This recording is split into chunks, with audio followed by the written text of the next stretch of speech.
Hello and welcome! This video is how to make whiteboard animations in Apple Keynote. So with the new edition of Keynote, it's very easy.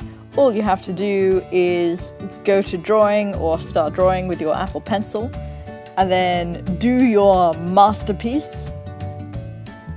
And this drawing can be whatever you want it to be. Mine is a little guy. And he's a bit boring, so I'll just add a little top hat here and color that in all nice.